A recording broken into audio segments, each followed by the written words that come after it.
জি, clear আছে। একটা website দেখেন, এটা হলো আইএফআরএস। আপনি www.ifrs দিলে আপনার যে কোনো, যদি আইএফআরএস আইএস দেখতে চান, এটা একটা পরীক্ষিত। আমি মাঝে সাঝে এটা থেকে বিভিন্ন জিনিস দেখে নিই আর কি, আপডেট যেটা আসে সেটা দেখে নিই। আমরা আইএফআরএস 18 আজকে প্রাথমিকভাবে শুরু করব। আইএফআরএস 18 2 মার্চ হবে। এটা আপনার এখনো শুরু করতে পারেন, কিন্তু আপনার 1 জানুয়ারি 2023 এটাকে পারমিটেড, একদম আপনি বাধ্য, এটা বাধ্যবাধকতা চলে আসবে আইনের বলে। এর আগেও অনেকে যদি আইএফআরএস 18 ফলো করে ফাইন্যান্সিয়াল স্টেটমেন্ট প্রিপেয়ার করে, তাতেও কোনো সমস্যা হবে না। এর কারণে আমি আইএফআরএস 18টা আপনাদের আজকে শেয়ার করব। আর অনেক স্যার, স্ট্যান্ডার্ড, জি, 2023 হবে না 2027? 2027। আচ্ছা আচ্ছা। এই যে এটা দেখেন, the IFRS 18 is effective for annual reporting period beginning on or after. এখন থেকেও করতে পারেন, অথবা 1 জানুয়ারি 2027 থেকে আপনার এটা অ্যাপ্লিকেবল পারমিটেড হবে। তার মানে এই বছর পরেই আপনার এটা পারমিটেড হবে। So, আমি আজকে 2টা অঙ্ক করাবো, একদম একটু ধৈর্য ধরে থাকবেন। দুটাই ফাইন্যান্সিয়াল স্টেটমেন্ট নিয়ে, statement of the financial positions. Statement of financial positions বলতে ব্যালেন্স শিটকে বলা হয়, আর স্টেটমেন্ট অফ ফাইন্যান্সিয়াল এটাকে বলা হয়, দুইটাকেই।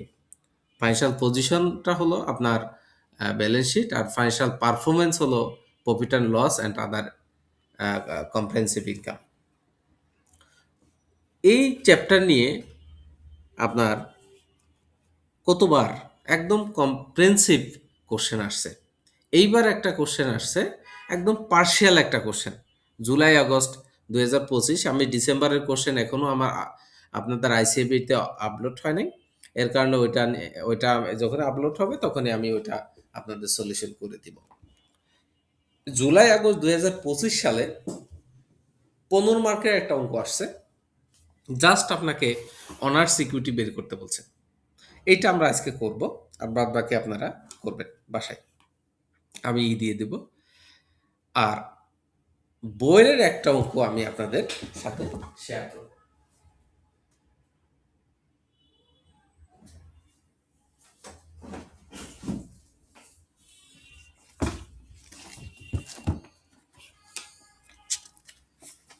আপনাদের সবার কাছে তো বই আছে, ম্যানুয়াল আছে না?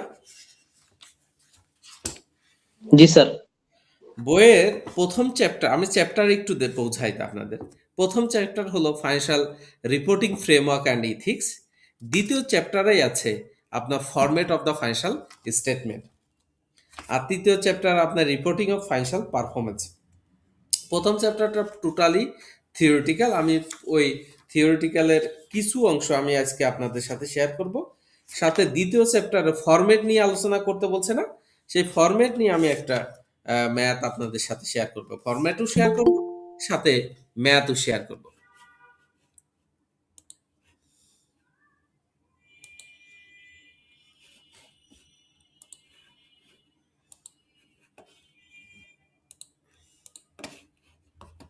একজন আসছে, তাকে একটু অ্যাডমিট করে নিই। টিপোলে কে? এটা নাম নেই, হোয়াটএভার। সো আমি, স্যার আসসালামু আলাইকুম। ওয়ালাইকুম আসসালাম।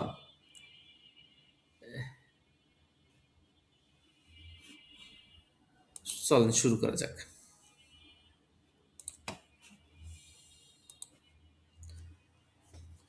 সো ফাইন্যান্সিয়াল রিপোর্টিং ফ্রেমওয়ার্কের মধ্যে আমরা জাস্ট কিছু একটা ফ্রেমওয়ার্কের কিছু কনসেপচুয়াল থিওরি একটু জানার চেষ্টা করব।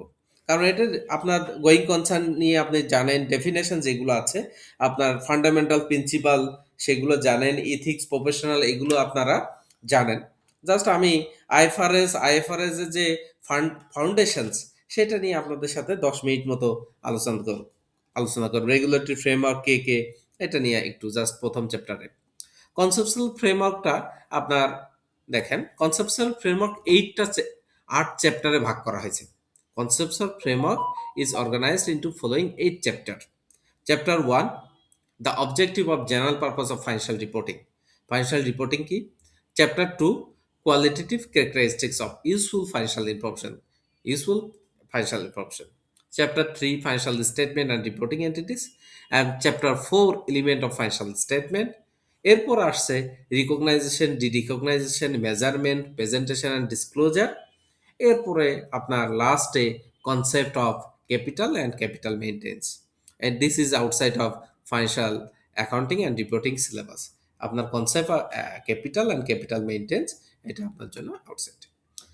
রেগুলেটরি ফ্রেমওয়ার্ক বলতে যেসব অর্গানাইজেশনস আপনার এফআরসি স্ট্যান্ডার্ড তৈরি করে, এগুলোর রেসপন্সিবিলিটি বলতে বলা হয় provision of the financial information to those outside. Regulatory framework কে যেমন international financial reporting standard foundations, IFRS foundation বলা হয়। And monitoring board, international accounting standard board, IASB. IF মানে IFRS advisory council advisory council. আর interpretation, IFRS interpretation committee, interpretation SIC, IFRIC, এইগুলোকে বলা হয় interpretation committee. কোনো আইএফআরএস আইএস আসার আগে একটা ইন্টারপ্রিটেশন কমিটি গঠন করা হয় এবং তারা বিভিন্ন ধরনের অ্যানালাইসিস করে, ইনফরমেশন কালেক্ট করে, ন্যাশনাল ইন্টারন্যাশনাল থেকে ইনফরমেশন কালেক্ট করে ওই অ্যাডভাইজারি কাউন্সিলকে দিয়ে দেয়। অ্যাডভাইজার কাউন্সিল আবার বোর্ডকে দিয়ে দেয়, ইন্টারন্যাশনাল অ্যাকাউন্টিং স্ট্যান্ডার্ড বোর্ডকে দেয়। ওই বোর্ড আবার মনিটরিং করে এটা ঠিক আছে। এরপরে আপনার আইএফআরএস ফাউন্ডেশন সে একটা আইএফআরএস তৈরি করে। এটা হলো রেগুলেটরি ফ্রেমওয়ার্ক। জাস্ট আমি আপনাদের ইনিশিয়াল কিছু থিওরি আলোচনা করছি। The process of setting IFRS standard is open dialogue. এটা একদম ওপেন ডায়লগে ছেড়ে দেয়। যেমন আইএফআরএস 18 একদম এখন ওপেন ডায়লগে ছেড়ে দিছে।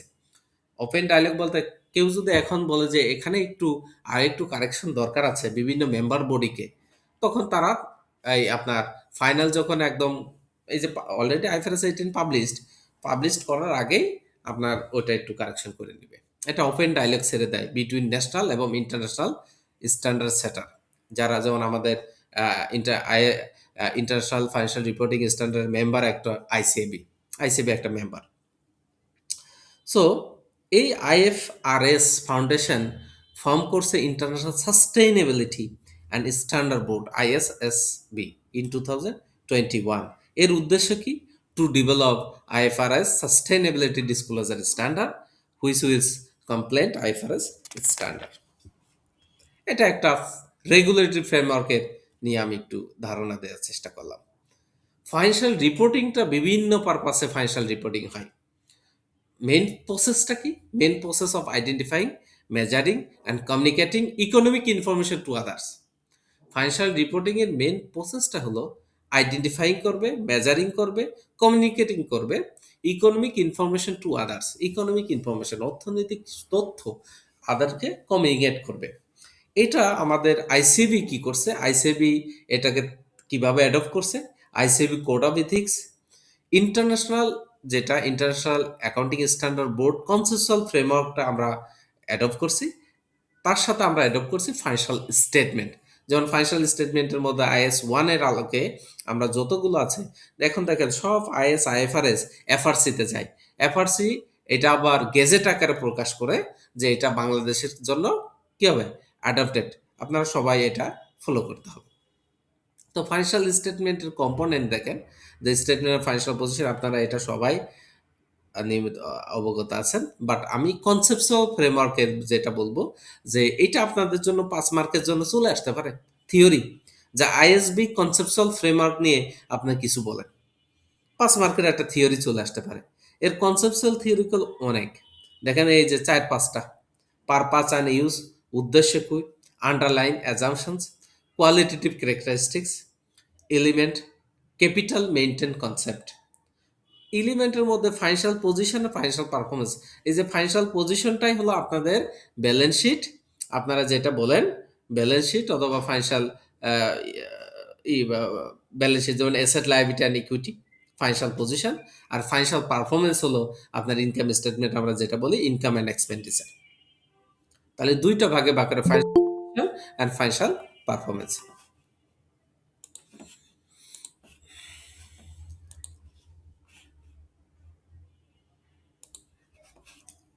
ওকে, এরপরে আন্ডারলাইং অ্যাজাম্পশনসটা শুধু গোয়িং কনসার্ন আপনাকে অ্যাজাম্পশন করতে হবে এটা ফার্দার 12 মান্থ মানে 1 বছর এটা কন্টিনিউ করবে কিনা, এটা আপনার আন্ডারলাইং অ্যাজাম্পশনস। বাট কোশ্চেন আসে থিওরিটিক্যাল 5 থেকে 6 মার্ক, আপনার এই কোয়ালিটেটিভ ক্যারেক্টারিস্টিক্স কি কি, কোয়ালিটেটিভ ক্যারেক্টারিস্টিক্স কি কি। আরেকটা আসে আপনার ফেথফুলি রিপ্রেজেন্টেশন কি, fair and faithfully representation, true and fair কি, এরকম কোশ্চেন আসবে। 5 থেকে 10 মার্ক আপনার থিওরিটিক্যাল এই আপনার ফাইন্যান্সিয়াল রিপোর্টিং থেকে চলে আসবে। Relevance, faithfully representation, enhancing characteristics, আমি জাস্ট একটা ফ্রেমওয়ার্কের মাধ্যমে আপনাদের বোঝানোর চেষ্টা করছি। এটা এখান থেকে একটা 5 মার্ক আপনার কোশ্চেন চলে আসতে পারে, এবং বিভিন্ন ইয়ারে আপনার এরকম 5 মার্ক কোশ্চেন চলে আসছে ফাইন্যান্সিয়াল রিপোর্টিং থেকে। এরপরে component of the financial statement is 1 আলোকে যে component of the financial statement, the statement of financial positions, financial position বলতে আমি কি বোঝাচ্ছি, asset, liability and equity. Statement of profit and loss and other comprehensive income, এটা কি বোঝাচ্ছি, সেটা হলো income expense and non owner changes of equity. Statement of change in equity, সেটা হলো অল চেঞ্জেস ইকুইটি। এই অল চেঞ্জেস ইকুইটি নিয়ে আমি আজকে একটা প্রিভিয়াস ম্যাথ আপনাদের সাথে হাতে কলমে করব, যে ফাইন্যান্সিয়াল স্টেটমেন্টের মধ্যে কি কম্পোনেন্ট থাকে। Statement of cash flows, summary of major cash inflow and outflow, IS 7। এই IS 7 এবং IS 1 এর মধ্যে কিছুটা মার্জ হবে IFRS 18 এর সাথে। IFRS 18 যখন আসবে তখন কিছুটা মার্জ হবে। Note significant accounting policy and component. So IFRS 18 তাহলে আপনার বিগিনিং অন অর আফটার 1 জানুয়ারি 2027 এটা অ্যাপ্লিকেবল হবে। 2027 অ্যাপ্লিকেবল বলতে আপনার কেউ যদি এখন থেকেও শুরু করে এই IFRS আপনাকে বাধা দিবে না। তো আমরা একটু দেখে আসি একদম sub total of the profit and লসে কি চেঞ্জেস আসতেছে, চেঞ্জেসটা আসতেছে কি। আমি একটু এইভাবে আপনাদের একটা ম্যাথ আজকে করাবো, একদম বইয়ের একটা ম্যাথ করাবো। এই চ্যাপ্টার 3 সম্ভবত একটা ম্যাথ আছে আপনার কন্টিনিউ অ্যান্ড ডিসকন্টিনিউ একটা ম্যাথ আছে, ওই ম্যাথটা আজকে করাবো। 2টা ম্যাথ করাবো এই আপনার IFRS এর আলোকে।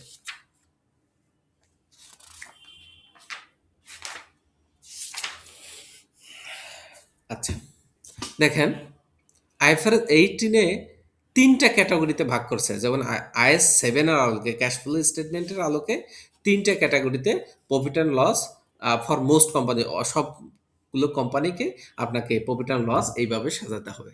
এটা আপনার টু নতুন ডেফিনেশন হবে অপারেটিং প্রফিট, আর একটা হলো profit before finance and income tax, financing and income tax. এই যে operating profit, profit before finance, আর সবগুলোই সেম, জাস্ট আপনাকে সেগ্রিগেট করে দিতে হবে। সে ফর এক্সাম্পল আপনার অপারেটিং এর মধ্যে দেখেন revenue, cost of goods sold আগেই ছিল, gross profit. Other operating income আমরা এটা একদম শেষে দিতাম, বাট এটা আদার অপারেটিং ইনকামের মধ্যে ঢুকবে। এরপর selling expense, research and development expense, general administration expense, এরপরে goodwill impairment losses and other operating expense. এইটা টোটালি আমার অপারেটিং এক্সপেন্স। যখন আপনি ক্যাশ ফ্লো করবেন অটোমেটেড এর ডিফারেন্সটাই আপনার ক্যাশ ফ্লো, বিগত সালের থেকে এটা ডিফারেন্স হলো আপনার operating income, cash flow from operating activities automated বের হয়ে যাবে। এরপরে ইনভেস্টিং অ্যাক্টিভিটিসের মধ্যে দেখেন share of profit, gain on disposal, of associate and joint venture. Share আপনি যদি কিনে বিক্রি করে অ্যাসোসিয়েট বা জয়েন্ট ভেঞ্চারের যদি থাকে, সেখান থেকে আপনি শেয়ার কিনে বিক্রি করছেন, শেয়ার ইনভেস্ট করছেন, সেই এখান থেকে কিছু যদি ইনকাম আসে অথবা লস হয়, লস হলে তো ইম্পায়ারমেন্ট লসে চলে যাবে, ইম্পায়ার এখানে প্রফিটই হবে।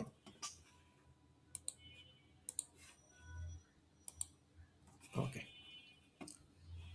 কোথায় গেল?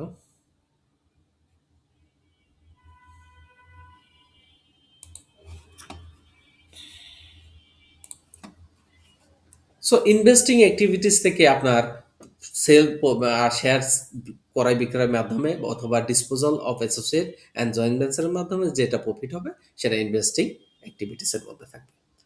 এর সাবহেডটা হলো যখন আপনি profit before financing and income tax. Financing অ্যাক্টিভিটিসের মধ্যে কি থাকবে? আপনারা জানেন আইএফআরএস 16 যে lease property interest expense or bore, আপনি যদি ধার করেন বা লোন নেন তার থেকে ইন্টারেস্ট এক্সপেন্স দিতে হয়, অথবা লিজ লাইবিলিটির জন্য যে ইন্টারেস্ট এক্সপেন্স দিতে হয় সেটার জন্য আপনার এই ফাইন্যান্সিং অ্যাক্টিভিটিসের মধ্যে লাগবে। এবং interest expense on pension liability, is 19 আলোকে যে পেনশন লাইবিলিটি থাকে, 19 আলোকে পেনশন লাইবিলিটি অ্যান্ড প্রভিশনস, এইটা সব আপনার সাব টোটালটা হবে profit before income tax. Ultimately আপনার প্রফিট স্টেটমেন্ট অফ প্রফিট আর লস ফর মোস্ট কোম্পানিজ আপনাকে এইভাবে করতে হবে। ইনকাম ট্যাক্স, ধরেন ইনকাম ট্যাক্স এক্সপেন্স, এটা হলো প্রফিট ফ্রম কন্টিনিউ অপারেশন। যদি একটা কোনো পার্ট আপনার ডিসকন্টিনিউ হয়ে থাকে, ধরেন যে একটা কোম্পানির একটা পার্ট ডিসকন্টিনিউ করে ফেলছে আর একটা পার্ট কন্টিনিউ করতেছে, তখন আমার কন্টিনিউ অপারেশন থেকে যতটুকু প্রফিট আসছে সেটা প্রফিট ফ্রম কন্টিনিউ অপারেশনস।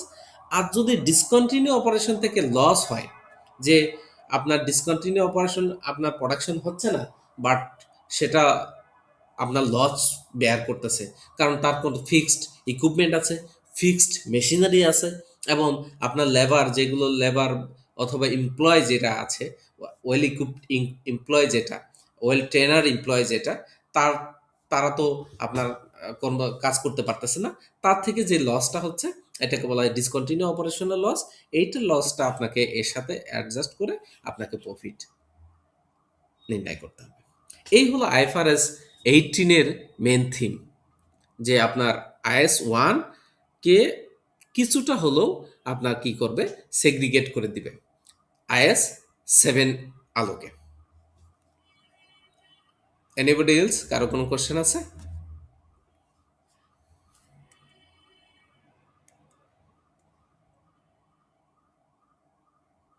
আছেন আপনারা? আচ্ছা, হ্যাঁ স্যার, আছি sir. Sir okay sir. Sir thank you. আমাদের তো এই আইএস 18 কে যদি আমাদের এখন এক্সামে করতে যাই তাহলে কিন্তু আমাদের একবার অনেক নতুন করে অনেক প্র্যাকটিস করতে হবে, বিকজ আমরা তো ইউজ তো ছিলাম আইএস 7 বা আপনার এইবার যদি বলে যে আগামী জানুয়ারি থেকে তো আইএস 18 ফলো করতে হবে মাস্ট, আপনাকে বলে যদি আইএস 18 আলোকে এরকম করে ফুল অঙ্ক আসবে না, ফুল ফাইন্যান্সিয়াল স্টেটমেন্ট আগে আসতো, এখন আসে না, এখন অল্প অল্প করে ফাইন্যান্সিয়াল ট্রিটমেন্ট দিয়ে দেয় যে এটা এটা করেন। কিন্তু যদি বলে যে যেহেতু এটা নতুন কনসেপ্ট, নতুন শুরু হবে আগামী বছর জানুয়ারি থেকেই, তো আপনাদের ক্ষেত্রে আসার সম্ভাবনা আছে কিনা, আপনি জানেন কিনা? না, সম্ভাবনা তো পুরো বই থেকে যে কোনো জিনিসই আসার আছে। না, এর জন্য তো আমি এটা আপনাদের শেয়ার করলাম।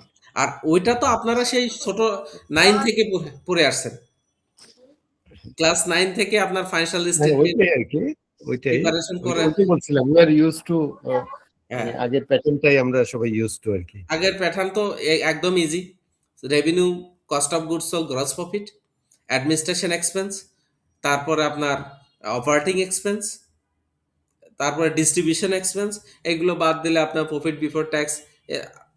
এটা তো সহজ, আগেরটা তো আপনার একদম ক্লিয়ার না, জাস্ট আপনাদের নতুনটা ধারণা দিলাম যাতে করে যদি পরীক্ষায় এসে যায় আপনারা যাতে আহ, একদম পেন সাইলেন্ট না হয়ে যায়, তাই না?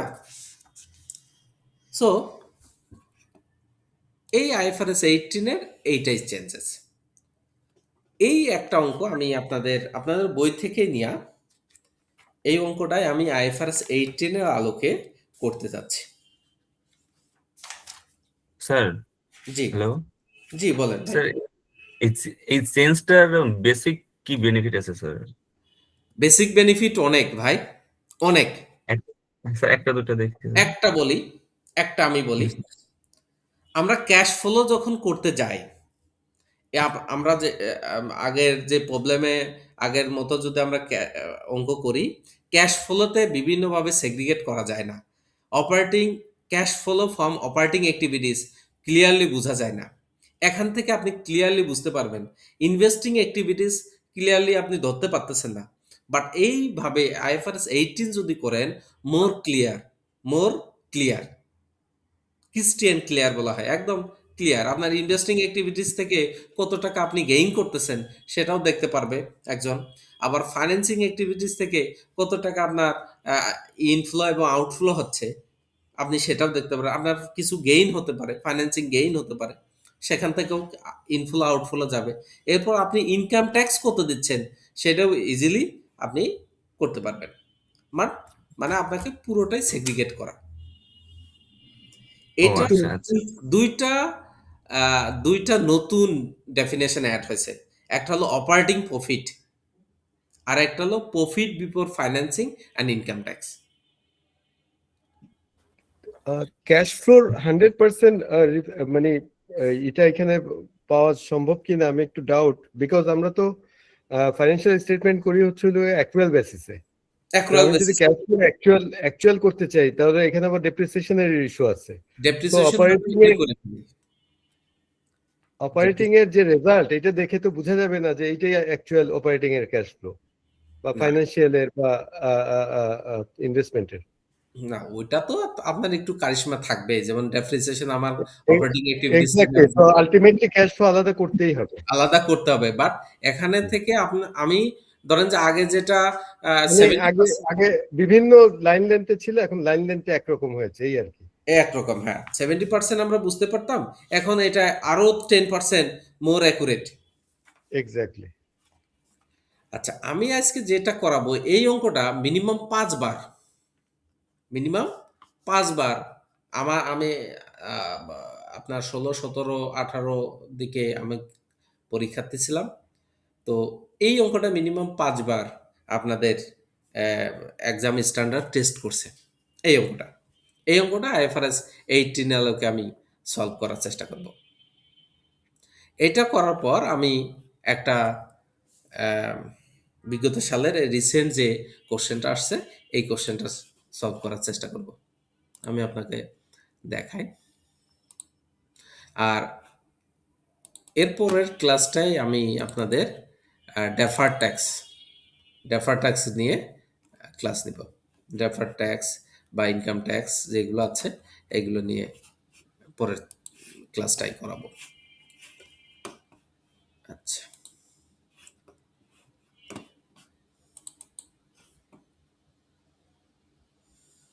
আমি ম্যাথটা করে রাখছি। আচ্ছা, আমি যেটা আরেকটা ম্যাথ দেখানোর চেষ্টা করতে চাচ্ছিলাম সেটা একটু দেখাই দিই। জুলাই আগস্ট 2025-এ যে ম্যাথটা আপনাদের জন্য আসছে, আপনাকে একদম ফাইন্যান্সিয়াল স্টেটমেন্ট এখন কমপ্লিটলি আপনাকে দিবে না। আগে যেমন আপনাকে বলতো যে ইনকাম স্টেটমেন্ট করেন অথবা ফাইন্যান্সিয়াল পারফরমেন্স বের করেন, যেটা income statement, profit and loss and other comprehensive income, অথবা আপনার ফাইন্যান্সিয়াল পজিশন বের করেন, ব্যালেন্স শিট করেন। এখন এইরকম কমপ্লিট ম্যাথ দিবে না, আপনাকে এক একটা পার্ট দিবে আর স্টেটমেন্ট, ফাইন্যান্সিয়াল স্টেটমেন্টের কিছু অ্যাকাউন্টিং ট্রিটমেন্ট দিবে। আমি একটা বিগত সালের কোশ্চেন আমি আপনাদের সাথে শেয়ার করি। আসলে আমি পড়াই হলো কোশ্চেন বেসড, আপনার তো পরীক্ষা দিতে হবে, পরীক্ষার হলে যে সেই আলোকে আমি পড়ানোর চেষ্টা করি। এই অঙ্কটার এই দেখেন, আমার যে কোশ্চেনার ছিল, আমার বিজ্ঞ বন্ধু বলতে আমার ফেলো মেম্বার, সে বিএস দিয়ে দিছে, বাংলাদেশ অ্যাকাউন্টিং স্ট্যান্ডার্ড, যেটা অনেক আগেই বিলুপ্ত হয়ে গেছে। যেটা বাংলাদেশ অ্যাকাউন্টিং স্ট্যান্ডার্ড ছিল আপনার এফআরসির আগে। এটা ভুল করছে আর কি। এখানে ইনভেন্টরির একটা অঙ্ক IS2, একদম ধরেন যে এই যে পিএম পারফরমেন্স মেথডে আপনার নেয়ার অ্যাবাউট কত 3 4 12 12 16 মার্কের একটা ইনভেন্টরি থেকে, শুধু ইনভেন্টরি। আপনি যদি এই ইনভেন্টরি অঙ্কটা আপনার এটা হলো আইসিএডব্লিউ কোশ্চেন বুক থেকে হুবহু উঠাই দিছে, আইসিডব্লিউ কোশ্চেন বুক থেকে একদম হুবহু উঠাই দিছে। তো আইসিডব্লিউ কোশ্চেন বুকটা আপনাদের আমি যখন ইনভেন্টরি করাবো তখন দেখবেন যে অনেকগুলো ম্যাথ আমি আপনাদের সাথে সলভ করছি, যাতে করে আপনাদের প্র্যাকটিসটা হয়। এরপর আইএস 37 একটা সামান্য একটা ম্যাথ উঠাই দিছে। এই আইএস 37 এইটা হুবহু কসমো লিমিটেড বইয়ের একদম হুবহু 14 মার্ক। এটা আপনারা জানেন কিনা আমি জাস্ট একটু প্রিভিয়াস সালের কোশ্চেন না করে আমি বইটা বের করে দিই, আপনার দেখাই বইটা কেন ইম্পর্টেন্ট। বইয়ের যত ম্যাথ আছে আপনাকে একদম কত পেজ হতে পারে, আপনাদের কারোর কাছে বই আছে? একবারে পেজে চলে যাবো আর কি। লিচ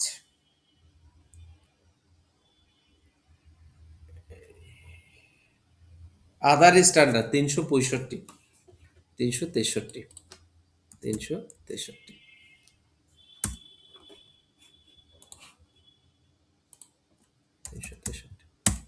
466 466 166 466 আদার স্ট্যান্ডার্ড। এইটা হলো সেলফ টেস্ট, সেলফ টেস্ট থেকে একদম হুবহু চলে আসছে।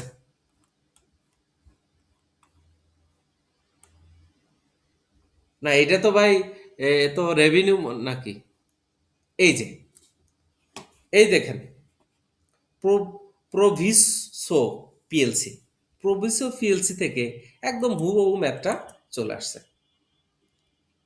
আমি জাস্ট আপনাদের কনফিডেন্স বাড়ানোর জন্য চেষ্টা করতেছি। এই যে কসমো লিমিটেড দিয়ে ও করছে, দেখেন আমি কোশ্চেনটা বের করি। যেমন Proviso limited organise into 3 division, several divisions, the following entry. দেখেন বিজনেস টেকনোলজি ডিভিশন সাপ্লাইড, আপনারা কি দেখতে পাচ্ছেন? Business Technology Division supplied network and computer system to a computer during the year parts of। আমরা ওই কোশ্চেনটাই চলে যাই। দেখেন বিজনেস টেকনোলজি ডিভিশন সাপ্লাইড নেয়ার অ্যাবাউট সেম না? তারপরে এখানে দেখেন 21,000 টাকা। এবার আমরা ওই ম্যানুয়ালে চলে যাই। ম্যানুয়ালটা কোথায় রাখলাম? এই যে দেখেন সেম কিনা? কমপ্লিটলি সেম, একদম জি স্যার 100% ম্যাচ। তো এই কোশ্চেনটাও আপনাকে 14 মার্কের আসছে।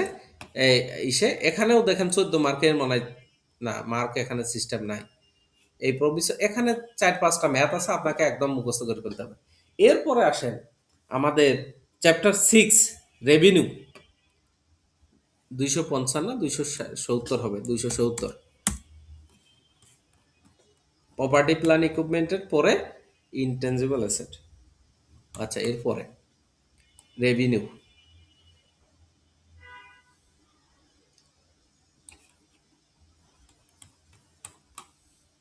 রেভিনিউ রেভিনিউ আমার একটা ইন্টারেক্টিভ কোশ্চেন আমি আপনাদের দেখাই। এইটাও এইবার এই ওই অঙ্কটা অনেকবার আসছে, একদম হুবহু উঠাই দেয়। আমরা যখন আরে রেভিনিউ কই গেল?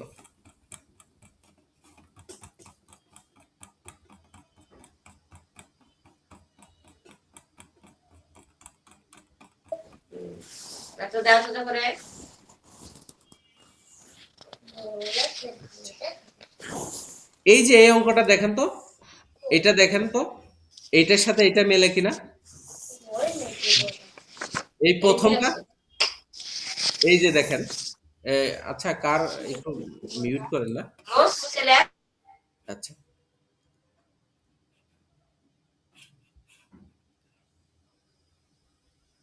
আচ্ছা এই যে 1 নম্বর আপনার ইনভেন্টরি যেটা আসছে, এই আপনার 16 মার্কের 3 4 12 16 মার্কের এই অঙ্কটাও একদম হুবহু ম্যানুয়াল থেকে আসছে। এটা আমরা একটু দেখে নিই যে ম্যানুয়ালটা কোনটা আসছে। এই দেখেন, র material, working progress, finish good, requirement is 2। এখানে করে ঠিকই আইএস 2 আছে, বাট ওখানে বিএস 2 দিয়ে ফেলছে আর কি। এই যে finish good, working progress and র মেটেরিয়াল। সো এই স্যার জি, এটা বইয়ের কত নম্বর ম্যাথ? এই যে এটা বইয়ের আপনার 12 নম্বর পেজ নাম্বার হলো, এটা পেজ নাম্বার, পেজ নাম্বার কত, 330 নম্বর, 330 স্যার 330 নম্বর পেজ। পেজ। তাহলে আমি প্রথমে আপনাদের কি বুঝালাম, 1 নম্বর বই থেকে আসছে, ক্লিয়ার। এইটাও বই থেকে আসছে, এটা আমি দেখাবো। 2 এর বি বই থেকে আসছে। 3 নম্বরটা আমি আপনাদের এখন হাতে কলমে করাবো। এরপরে 4 নম্বরটা হলো ডেফার্ট এক্সপোর্টের ক্লাসে আমি আপনাদের করাবো। 5 নম্বরটা দেখেন একদম বই থেকে আসছে, প্রগতি লিমিটেড। এইটাই খোঁজার জন্য এখানে আসছি। পার্সন, আচ্ছা, এই যে এইটাই আসছে, এইটা পার্সন পিএলসি এইটাই আসছে, বাট এখানে 3টা অ্যাডজাস্টিং এন্ট্রিজ আছে, বাট বিগত সালে এই অঙ্কটা মিনিমাম 5 থেকে 7 বার আসছে। বিগত সালের বিভিন্ন কোশ্চেন যদি আপনারা অ্যানালাইসিস করেন, আমি তো অ্যানালাইসিস করছি বলে আমার মুখস্থ, এই অঙ্কটা, এটা তো 4টা অ্যাডজাস্টিং এন্ট্রিজ, এখানে 5 থেকে 7 বার, এটা 13 মার্ক, একদম হুবহু দেখেন। 1 অক্টোবর, জাস্ট নামটা চেঞ্জ করছে। PLC receive 4000, advance subscriptions receive, এখানে 40 লাখ দিচ্ছে, এখানে কি 40 লাখ ছিল, এখানে 4 লাখ ছিল। এরপরেরটা দেখেন, এটা একটা ব্যাচ, তারপর একটা মেজর সেল, এই যে মেজর সেল 2 নম্বর এন্ট্রিসটা দেয় নাই ওরা, এটা হলো বিগত সালে 2 নম্বর এন্ট্রিস আছে, যেটা টিম্বারের আনসিজন টিম্বার। আর 4 নম্বর হলো ফুড ডিভিশনস, এই দেখেন ফুড ডিভিশন পার্সোনা, একদম হুবহু ম্যাথটা চলে আসছে। তাহলে আমি আপনাদের যেটার উপর দেখেন, এখানে 13 মার্ক, এইটাই আপনার 14 মার্ক, এইটাই আপনার 16 মার্ক। 16, 14 কত, 30, 30 আর 13 আপনার 33, মানে 43 মার্ক কমন।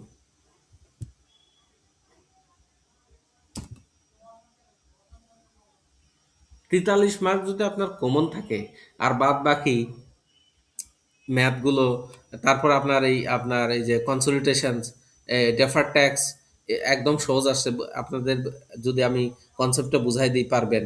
আর এই কনসলিডেশন আসছে বিগত সালের একটা কোশ্চেন, হুবহু উঠাই দিচ্ছে, খুলনা লিমিটেড আর আপনার ঢাকা লিমিটেড, দেখবেন বিগত সালের আমি করানোর সময় এই ম্যাথটা করাই দিব আপনাদের, বিগত সালের কোশ্চেন। সো আপনার ফার পাস করা সহজ না কঠিন?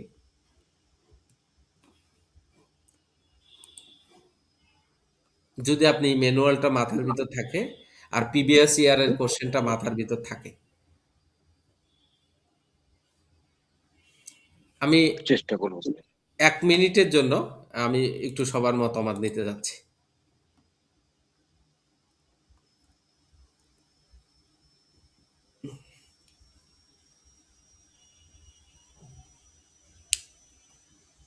রণবীর দাদা বলেন, আপনি তো অগাস্টে পরীক্ষা দিলেন।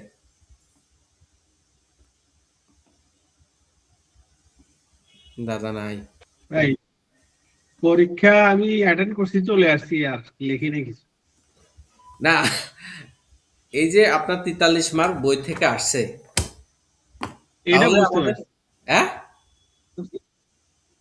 একটু অঙ্কগুলো করতে গিয়ে একটু কনফিউজ, মানে একবার করে করছিলাম তো, কনফিউজড হয়ে যাচ্ছি বা মনে আসতেছিল না কিভাবে করতে হবে। আচ্ছা ঠিক আছে, আমরা ম্যানুয়াল হালকাভাবে করা হয়েছে। ম্যানুয়াল, আইসিডির কোশ্চেন ব্যাংক এবং আইসিডাব্লিউর কোশ্চেন ব্যাংক, তিনটাই আমি আপনাদের আমার সাথে সাথে শেষ করে দিব। এটা হলো আমার এই। সো আমরা এই অঙ্কটা একটু দেখি। এই অঙ্কটা আপনাদের ম্যানুয়ালের একটা বই, এটা বিভিন্ন সালে এই অঙ্কটা আসছে।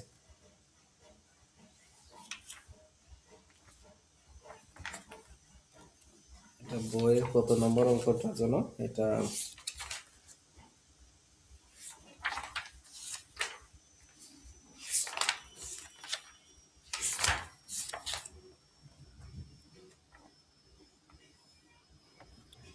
Sir page 169 sir. 169 169 না, আমি জাস্ট একটু দেখাই। এই অঙ্কটা অনেকবার আসছে, অনেকবার, তার বলার মতো না, অনেকবার আসছে।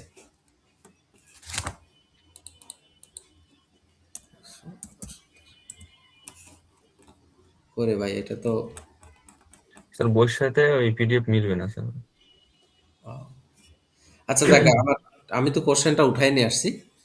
দেখেন, আমি আমার এই কোচিং এর নাম দিয়ে এটা দিছি পিসি। এটা কত নম্বর চ্যাপ্টার স্যার? 3 নম্বর না 2 নম্বর স্যার? এটা 169 না 3 নম্বর চ্যাপ্টার হতে পারে। 3 নম্বর না স্যার। এটা ম্যাচ করতেছ না।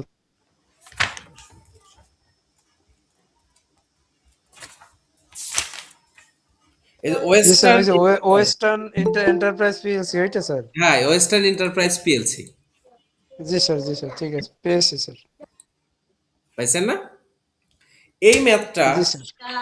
এই ম্যাথটা যে কতবার আপনাদের জন্য আসছে তার ধারণার বাইরে। এই একটা ম্যাথ। আচ্ছা আমরা এটা শুরু করি। অর্ডিনারি শেয়ার 8 লাখ টাকা, redeemable preference share, share preference premium account, retain earning, revenue, purchase, inventories. আপনি এগুলো পড়ে নেবেন, প্রথমে একবার একটু পড়ে নেবেন। Staff cost distributions, staff cost administration, depreciation charge for the year, freehold land and building, distributions equipment, other plant and equipment, general purchase, interest receivable, যাই এগুলো আপনার ডিভিডেন্ড পেইড করছে ordinary shares, ordinary share in term regarding আর dividend paid, এগুলো dividend paid করছে আপনার। Dividend paid ordinary শেয়ারের জন্য ফাইনাল রিগার্ডিং 2022 সালের জন্য দিচ্ছে 60,000 টাকা, ordinary share in term regarding 2023 সালের জন্য 30,000 টাকা, অ্যান্ড 5% রিডিমেবল প্রিফারেন্স শেয়ারস 10,000 টাকা। Patent right 2 lakh, freehold আপনার freehold land and buildings 12 lakh, distribution equipment আপনার 8,000, এবং আদার প্ল্যান্ট অ্যান্ড ইকুইপমেন্ট আপনার 14 লাখ। অ্যাকুমুলেটেড ডেপ্রিসিয়েশন ওর সাথেই দেখেন, free hold land building, distributions and other equipment, trade pebbles, trade receivable, cash and cash equivalent, tax liability. এটা একটা complete picture. এখানে আমাদের 8টা adjusting entries আছে, সেগুলো আমরা একটু দেখে নিব। Included revenue, included in revenue আর ইনভয়েস টোটালি 1,80,000, 1,20,000 টাকা। এই যে আমার রেভিনিউতে 1,20,000 টাকা ইনক্লুডেড আছে। এই যে দেখেন রেভিনিউ আছে 1,18,98,99,000। সেটা কি বলতেছে? ইনক্লুডেড ইন রেভিনিউ, রেভিনিউর সাথে ইনক্লুডেড আছে। আর ইনভয়েস টোটালি 1,20,000 টাকা। Related to distribution service render under A contract, একটা কন্ট্রাক্টের আন্ডারে। কন্ট্রাক্ট প্রাইস ওয়াজ 1 লাখ টাকা অ্যান্ড প্রোভাইড ফর 20,000 টাকা বোনাস ফর আর্লি কমপ্লিট। যদি আর্লি কমপ্লিশন করেন 20,000 টাকা আপনি বোনাস পাবেন। The contract is currently 65% completed. কত পার্সেন্ট কমপ্লিটেড হয়েছে? 65%। Management believe that there is a chance, কত percent? 55% chance of early completions. Early কমপ্লিশনের জন্য মানে চান্স আছে 55%, বাট তার কমপ্লিট হয়েছে 65%। 65% কমপ্লিট হয়েছে। এটা আইএফআরএস 15 এর আলোকে আমি আপনাদের পড়াবো। আইএফআরএস 15 এর আলোকে যতটুকু, এটা হলো ইনপুট মেথড, কন্ট্রাক্ট তো ইনপুট মেথড, ইনপুট মেথড এবং আউটপুট মেথড। ইনপুট মেথড হলো আপনি যতটুকু কমপ্লিট করবেন ততটুকু। আউটপুট মেথড এটা আমি আইএফআরএস 15 এর আলোকে আপনাদের পড়াই দিব। যখন আইএফআরএস 15 ধরবো তখন একদম রেভিনিউটা পড়াই দেবো। বলছে যে আপনার কন্ট্রাক্ট প্রাইস 1 লাখ ছিল, তার 55% কমপ্লিট হয়েছে, আর ম্যানেজমেন্ট বিশ্বাস করতেছে 55% 65% কমপ্লিট হয়েছে, 55% চান্স আছে আর্লি কমপ্লিশন করার জন্য। আর্লি কমপ্লিশন করলে তো সেই 20,000 টাকা কি পেত, বোনাস পাবে। তাহলে এর জার্নাল এন্ট্রি কি হবে বলেন তো ভাই? Anybody else?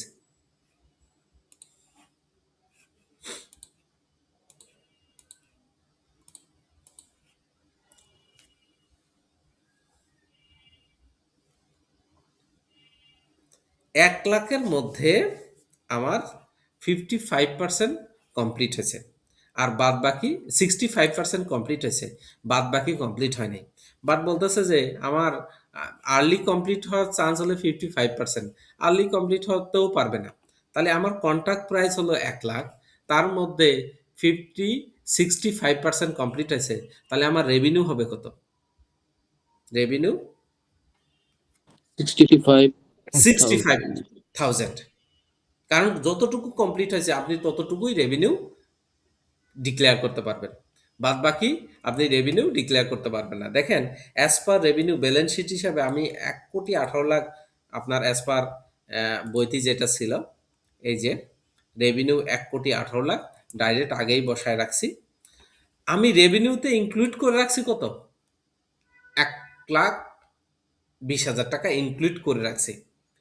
কিন্তু রেভিনিউতে ইনক্লুড করলেও আমার রেভিনিউ হিসেবে যাওয়ার কথা ছিল 65,000, মানে 65% কমপ্লিট হয়েছে, বাদ বাকি তো আর কমপ্লিট হয়নি।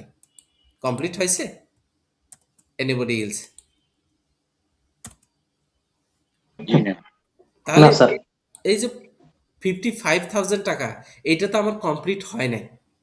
তাহলে এই 55,000 টাকা কি করব? রেভিনিউ থেকে বাদ দিব। আপনারা যখন অঙ্ক করবেন তখন এই যে দেখেন আমি শুরুই করছি ওয়ার্কিং দিয়ে, সাথে সাথে আপনারা মনে মনে কি জার্নাল এন্ট্রি করবেন, জার্নাল এন্ট্রি করবেন। তাহলে এই 55,000 টাকা আমি রেভিনিউ থেকে বাদ দিয়ে দিচ্ছি, সাথে সাথে যেহেতু রেভিনিউ বাদ দিচ্ছি, জাবেদা হবে কি journal entry, revenue debit, credit হবে কি আরটা তো বাদ দিতে হবে, রিসিভেবলস। রিসিভেবলস। এই দেখেন রিসিভেবলস, আমি 55,000 টাকা কি করছি, বাদ দিয়ে দিছি। তাহলে একটা জার্নাল শেষ, revenue debit, receipted receivable, credit. Okay, তারপরেরটা দেখেন, patent was acquired during the year, amortisations 20,000 টাকা should be charge to administration expense. Administration এক্সপেন্সের যে পেটেন্টটা আছে সেটা যে পেটেন্টের অ্যামোর্টাইজেশন চার্জ করছি সেটা অ্যাডমিনিস্ট্রেশন এক্সপেন্সে দিতে হবে। তো আমরা ওই অ্যাডমিনিস্ট্রেশন এক্সপেন্সে আমার এখানে যে ওয়ার্কিং করছি দেখেন, হয়ে গেল ওয়ার্কিং। ওয়ার্কিং এখানে দেখেন আমি কি করছি, কস্ট অফ গুডস সোল্ড করছি, সেলিং এক্সপেন্স করছি, জেনারেল অ্যান্ড অ্যাডমিনিস্ট্রেশন এক্সপেন্স করছি। এই দেখেন অ্যামোর্টাইজেশন অফ পেটেন্ট 20,000 টাকা। আচ্ছা, এটা আমি একটু মার্ক উঠাই দিই, তাহলে আপনাদের জন্য বোঝানোর সুবিধা হবে আমার জন্য। তাহলে এই যে অ্যামোর্টাইজেশন পেটেন্ট সে বলছে অ্যাডমিনিস্ট্রেশনে দিয়ে দিতে, আমি দিয়ে দিলাম। আমি এখন নোটে আছি, আমি নোট তৈরি করতেছি। এই দেখেন আমার রিসিভেবল বের হয়ে গেল। আচ্ছা, পরেরটা আসে, আমরা জাস্ট দ্রুত করব। কস্ট যেটা আছে, cost specify attribute be to one. আচ্ছা, এনিবডি এলস? একজনের কাছ থেকে যেন সাউন্ড আসে। শিপন ভাইয়ের কাছ থেকে সাউন্ড আসতেছে, আমি একটু ওহো আচ্ছা ভাই, আগে প্রথম যেটা করা হয়েছে ইনভেন্টরিতে, ওখানে তো কন্ট্রাক্ট প্রাইস ছিল 1,00,000 টাকা, যার মধ্যে 65% কমপ্লিট হয়েছে দেখে আমরা 65% কে রেভিনিউ দিয়েছিলাম। রেভিনিউ কত? কিন্তু জি, রেভিনিউ হিসেবে রেকগনাইজ করেছিলাম। তো পরবর্তীতে যখন আমরা ইনক্লুডেড রেভিনিউ এখানে 1,20,000 টাকা দিলাম, এটা তো যে কোশ্চেনে যেটা উল্লেখ ছিল, পরবর্তীতে 65,000 আমরা রেভিনিউ আবার নতুন করে দিলাম, আর নিচে যে 55,000 আসছে এটা তাহলে এটা আসছে হচ্ছে কোন জায়গা থেকে? 1,20,000 থেকে হিসাব করে? ধরেন আপনার এখানে যে ট্রায়াল ব্যালেন্সটা আছে, এই যে এই ট্রায়াল ব্যালেন্সটার মধ্যে এই যে আপনার রেভিনিউ কই? রেভিনিউ 1,18,00,000 টাকা। 1,18,00,000, এটা তো ক্লিয়ার। এখন জি বলতেছে ইনক্লুডেড ইন রেভিনিউ, রেভিনিউর মধ্যে একটা ইনভয়েস আছে যার টোটাল টাকা ছিল 1,20,000। এই 1,20,000 ওই রেভিনিউর মধ্যে ইনক্লুডেড আছে, ওই 1,18,00,000 মধ্যে ইনক্লুডেড আছে। এটা কি? একটা সার্ভিস দিবেন আপনি, সার্ভিসের জন্য একটা কন্ট্যাক্ট করছেন টু এ কাস্টমার, কাস্টমারকে বলছি ভাই আমি আপনার এই সার্ভিসটা দিব, তার মূল্য আপনি আপনার কাছ থেকে আমি 1,20,000 টাকা নিব, এরকম একটা কন্ট্যাক্ট করছেন। কন্ট্যাক্ট করে আপনি রেভিনিউতে কি করছেন? বুক করে ফেলছেন। কন্ট্যাক্ট করে trade receivable debit, revenue credit কত করছেন? 1,20,000। যার কন্ট্যাক্ট প্রাইস ছিল 1,00,000 টাকা, সে বলছে যদি আপনি আর্লি কমপ্লিশন করেন তাহলে 20,000 টাকা বোনাস পাবেন। আর্লি কমপ্লিশন করলে 20,000 টাকা বোনাস পাবেন। তা আর্লি কমপ্লিশন বলতে আর্লি যদি শেষ না করতে পারেন তাহলে আপনি কি 20,000 টাকা পাবেন? পাবেন না। এখানে বলছে যে 55% চান্স সে আর্লি কমপ্লিশন হবে, একদম 55% চান্স আছে যে আর্লি, তাহলে 45% চান্স নেই। 1% যদি চান্স না থাকে তাও আপনি এই 20,000 টাকা বোনাস পাবেন না।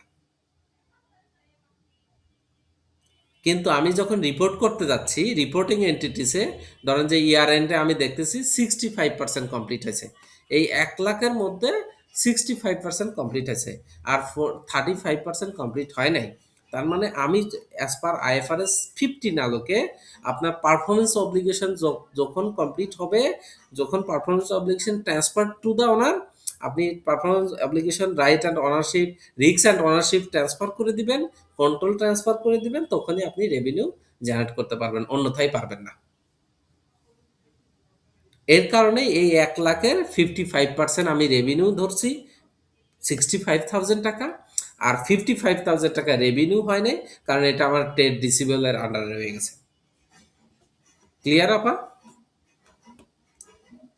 ওকে। জি ভাই, তার মানে এখানে প্রত্যেকটা জিনিস আলাদা। ফার্স্ট রেভিনিউ এর আলাদা একটা টার্ম, আর 1,20,000 হচ্ছে ওর ইনভয়েস, তার মধ্যে আবার একটা কন্ট্যাক্ট আছে, সেই কন্ট্যাক্টের 65,000 টাকা কমপ্লিট হয়েছে। এই জন্য আমরা ওই 1,20,000 থেকে শুধুমাত্র 65%টাই রাখছি, আর বাকি যে 55,000 টাকা বিয়োগ করে আসছে ওইটা যেহেতু পারফরমেন্স অব্লিগেশন পূরণ হয় নাই, এই জন্য আমরা ওইটাকে বাদ দিয়ে দিতেছি। বাদ দিয়েছি। জি থ্যাংক ইউ। পেটেন্টের যে অ্যামortization আছে 20,000 টাকা, এটা আপনাকে অ্যাডমিনিস্ট্রেশন এক্সপেন্সে দিতে হবে। ইনভেন্টরি আছে কত? ক্লোজিং ইনভেন্টরি 13,04,000 টাকা। আপনি ডাইরেক্ট 13,04,000 টাকা ইনভেন্টরিতে, ক্লোজিং ইনভেন্টরিতে দিয়ে দিবেন ব্যালেন্স শিটে। আমরা তো জানি ক্লোজিং ইনভেন্টরি এই যে 13,04,000 টাকা ডাইরেক্ট আমি বসাই দিলাম। একদম দেখেন আমার প্যাটার্নটা আমরা যেভাবে আগে করতাম প্যাটার্ন এইভাবেই রাখছি, ইকুইটিও যেভাবে করতাম সেইভাবে রাখছি, জাস্ট আমি স্টেটমেন্ট অফ প্রফিট আর লস আর other comprehensive income as per IFRS 18 আলোকে করানোর চেষ্টা করে আপনাদের বোঝানোর চেষ্টা করছি। সো আমরা পরের অ্যাডজাস্টিং এন্ট্রিসটা একটু দেখি। এরপরে বলছে যে ইনভেন্টরিজ, আচ্ছা কস্ট স্পেসিফাইড, কস্টে যেটা আছে কস্ট বলে, যেমন জেনারেল কস্ট সেটাকে 50-50 ডিস্ট্রিবিউশন কস্টে রাখতে হবে 50%, আর অ্যাডমিনিস্ট্রেশনের কস্টে রাখতে হবে 50%। তাহলে আমার কস্ট হিসেবে যেটা ছিল যে জেনারেল কস্ট, জেনারেল এক্সপেন্স, এটা 50-50, আপনি আপনার এক্সপেন্স অ্যালোকেট করবেন 50-50। দেখেন এই যে এক্সপেন্স অ্যালোকেট করবেন 50-50, এই যে আমার যেখানে এই যে এক্সপেন্স অ্যালোকেট করছে, এই যে ল্যান্ড অ্যান্ড বিল্ডিং না, এটা যেমন ডিস্ট্রিবিউশন, এই যে জেনারেল এক্সপেন্স 50-50। দেখেন জেনারেল এক্সপেন্স হলে 4,42,000 টাকা ছিল, 4,42,000 স্যার। হ্যাঁ 4,32,000 না, 4,32,000। 4,32,000 ছিল, এটা 50-50 করে দিলাম, কারণ ও বলছে যে 50-50 আপনাকে করে দিতে হবে, আমি করে দিলাম। ওকে।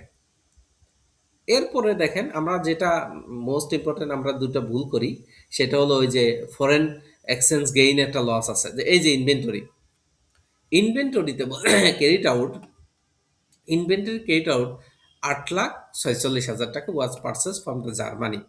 জার্মানি থেকে আমি পারচেস করতেছি ৮ লাখ আমাদের ধরেন যে বাংলা টাকায়, আর কারেন্সি হলো আমার রিপোর্টিং কারেন্সি।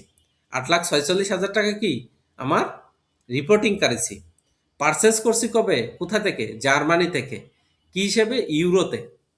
ইউরোতে পারচেস করছি, বাট ইনভেন্টরিতে আছে ৮,৪৬,০০০ টাকা আমার রিপোর্টিং কারেন্সি। রিপোর্টিং কারেন্সি ধরেন যে বাংলা টাকা। ইউরোতে আমি জার্মানি ইউরোতে পারচেস করছি। পেমেন্ট করতে হবে আমাকে কিসে বলেন তো ভাই? স্যার ইউরোতে। রিপোর্টিং কারেন্সিতে। আমি যখন করব তখন তো আমার রিপোর্টিং কারেন্সিতেই আমার পেমেন্ট করব, বাট আমার যখন ফরেন এক্সচেঞ্জ গেইন করব তখন তো আমাকে এই আপনার ফরেন কারেন্সিকে কনভার্ট করে নিতে হবে। জি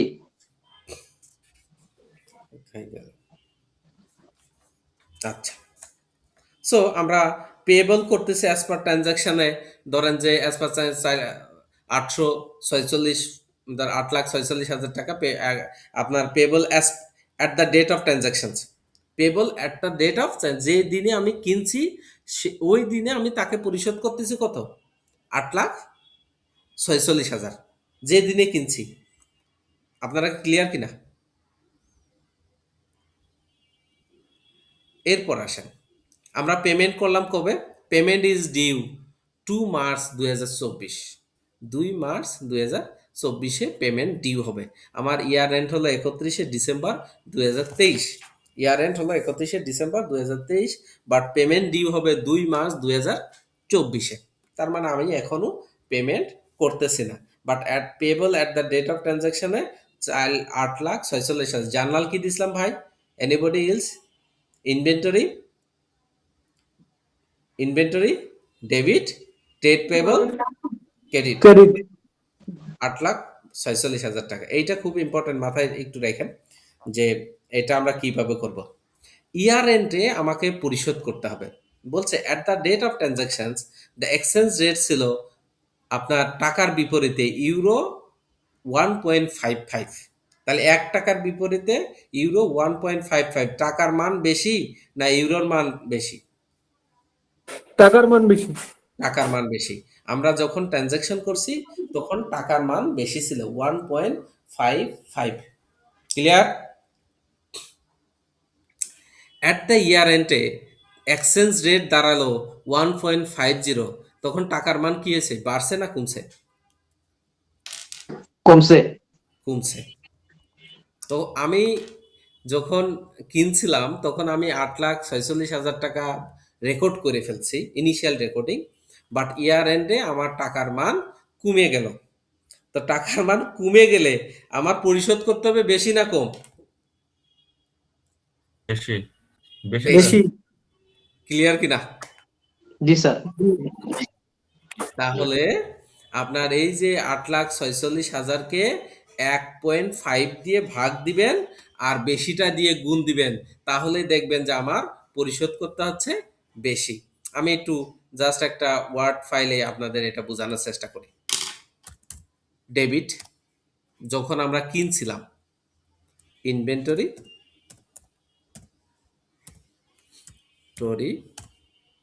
ডেবিট, আমি কিনছিলাম হলো ধরেন 8,46 দিয়ে। এটা যখন ছিল তখন আমার ছিল 1.5 1 টাকার বিপরীতে। এখন আর ক্রেডিট কি করছিলাম? ট্রেড পেবল, টিপি দিয়ে করি সংক্ষিপ্ত, হ্যাঁ একটু বুঝে নিয়ে। এরপরে 31 ডিসেম্বরে এসে, ওকে 31 ডিসেম্বর, এটা তো আমার রিপোর্টিং পিরিয়ড, তাই না? 2003-এ আমার রিপোর্টিং পিরিয়ড। এখন বলতেছে ভাই আপনি যেটা রেকর্ড করে রাখছেন এখন তো ডলারের মান বা এই ইউরোর মান বেড়ে গেছে। ইউরোর মান ছিল 1.50 1 টাকার বিপরীতে, আমার টাকার মান কমে গেছে। তাহলে আমার টাকা এখন পরিশোধ করতে হবে কি? বেশি। তাহলে আপনাকে এইটাকে, যেটা কম টাকা ছিল যেটার মান কম দিয়ে ভাগ দিবেন এবং বেশি দিয়ে গুণ দিয়ে দিবেন, তাহলে দেখেন আমাকে পরিশোধ করতে হচ্ছে বেশি। আমি রেকর্ড করছিলাম 8,46, এখন দেখেন আমার পরিধি হয়ে গেল 8,74। আলটিমেটলি আমার ফরেন এক্সচেঞ্জ গেইন হলো না লস হয়েছে? Loss, foreign loss, exchange loss. Foreign exchange loss. Anybody else? কেউ বোঝেন না এরকম কেউ আছেন কিনা?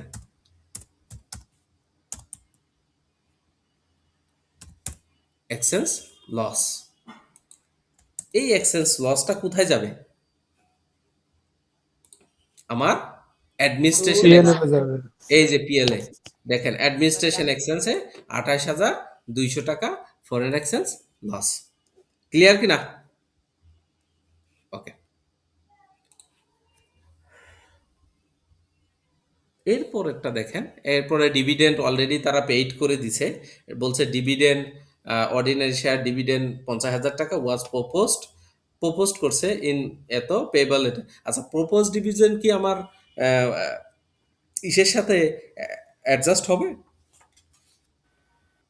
প্রপোজড করছে, ডিভিডেন্ড পেমেন্ট করবে, সে প্রপোজড করছে, না ভাইয়া, এখনো তো প্রপোজ করেছে, এটা অ্যাডজাস্ট ট্রানজেকশন তো হয়নি। এটা অ্যাডজাস্ট হবে না। ওকে, এরপরে বলছে ক্যাশ রিসিপ্ট এট 4,50,000 টাকা ক্যাশ রিসিপ্ট আর during the at a result of right issue of the ordinary share. 4,50,000 টাকা আপনি ক্যাশ রিসিভ করছেন আপনার অর্ডিনারি শেয়ারের ক্ষেত্রে, নর্মাল ইয়ে, তাহলে আমার 3,50,000 হলো আমার শেয়ার প্রিমিয়াম। জি আচ্ছা, আমি একটু জাস্ট অর্ডিনারি এটা আমার statement of change of equity দেখাই। ইস্যু করছি শেয়ার 4,50,000 টাকা, তাহলে প্রত্যেকটা শেয়ারের দাম কত? 10 টাকা। এটা কি জানেন কিনা? আপনার ফেস ভ্যালু 10 টাকা এখানে আছে, আপনার ফেস ভ্যালু 10 টাকা। এই দেখেন অর্ডিনারি শেয়ার কই নাই, এখানে নাই, কোথায় পাবো? আচ্ছা, এটা নাই, এটা ধরে নিতে হবে 10 টাকা আর কি। অনেক জায়গায় দিয়া থাকে কিন্তু এটা দিয়া নাই কেন?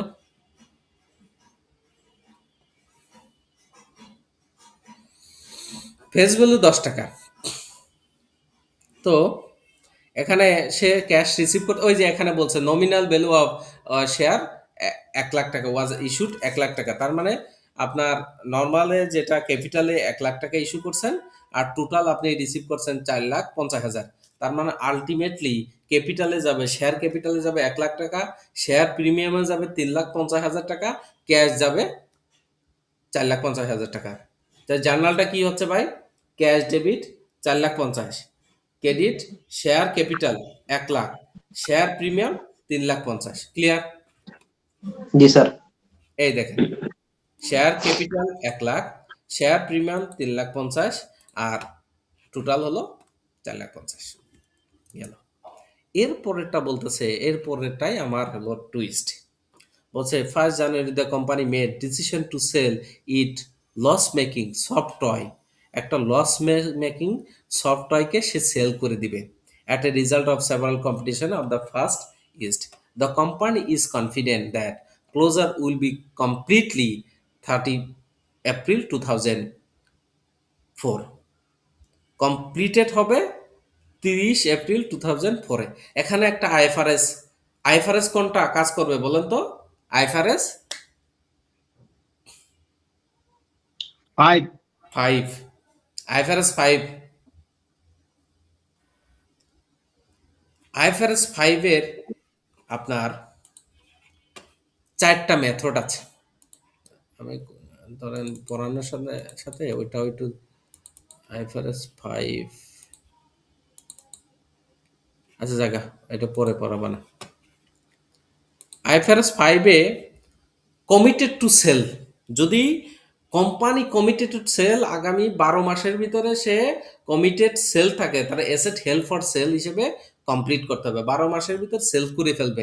এইরকম যদি ম্যানেজমেন্ট, কোম্পানির ম্যানেজমেন্ট বলে যে আমরা এই ডিভিশনটা 12 মাসের মধ্যে সেল করে ফেলবো, এর জন্য সে বায়ার খুঁজতেছে এবং তার জন্য প্রাইস থাকে, তাহলে ওইটার জন্য আর কখনোই আপনার ওই দিন থেকে ডিপ্রিসিয়েশন কাউন্ট করতে পারবেন না। ওটা অ্যাসেট হেল্ড ফর সেল, আপনার প্রপার্টি প্ল্যান ইকুইপমেন্টটা আলাদাভাবে দেখাতে হবে, asset held for sale. So এইটাই কোম্পানি অলরেডি ডিসিশন নিয়ে ফেলছে যে loss making toy software divisions they will sell, তারা সেল করে ফেলবে।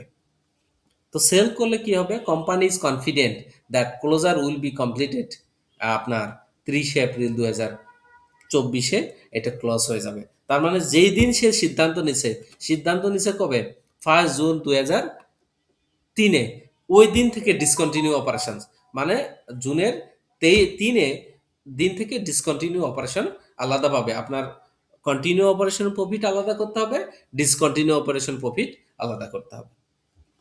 কোম্পানি ইজ কনফিডেন্স, তাহলে আপনার ডিভিশন অপারেশন করতে বলছে 10% of revenue 10%, cost of goods সোল্ডের 15%, 10% of distribution cost, 20% administration cost. তাহলে আমরা ওয়ার্কিং ক্যাপিটাল এটা দেখি যে কিভাবে এটা করব। প্রথম আমার continue operations, discontinue operations. Revenue দেখেন 1,18,00,000, এটা হলো আমার ওই যে র্যামিল থেকে নিচ্ছি। এই দেখেন রেভিনিউ কত, 1,18,99,000। এই 1,18,99,000কেই আমি কন্টিনিউ 10%, 10:90, মানে continue 90%, discontinue 10%। Continue cost of goods হলে 15%, ডিসকন্টিনিউ 85/15। তারপর গ্রস প্রফিট বেরোলো। সেলিং অ্যান্ড অ্যাডমিনিস্ট্রেশন, এই যে আপনার কস্ট অফ গুডস সোল্ড এই ফিগারটা আসছে, সেলিং অ্যান্ড অ্যাডমিনিস্ট্রেশনের ফিগার এটা আসছে, জেনারেল অ্যাডমিনিস্ট্রেশনের ফিগার আসছে এটা, এবং এটা ধরেন এইরকম। তারপরে জেনারেল অ্যাডমিনিস্ট্রেশন 80-20। এরপরে ফাইন্যান্স কস্ট নিয়ে আমার অপারেটিং ডিসকন্টিনিউ অপারেশন কিছু বলে নাই, ফাইন্যান্স ইনকাম নিয়ে ডিসকন্টিনিউ অপারেশন কিছু বলে নেই, অ্যাডভান্স ইনকাম ট্যাক্স নিয়ে বলে নেই। এই হলো আমার টোটাল, এই দেখেন total profit during the year. এইটাকেই আমি এখন এই জায়গায় লিঙ্ক করে দিছি, discontinue operations and discontinue operations. Anybody else, কারোর কোনো প্রবলেম কোশ্চেন আছে কিনা? কোশ্চেন আমার এই ম্যাথটা বোঝানো শেষ, যদি আপনারা আর কোথাও বুঝতে চান আমি বুঝাবো আর কি।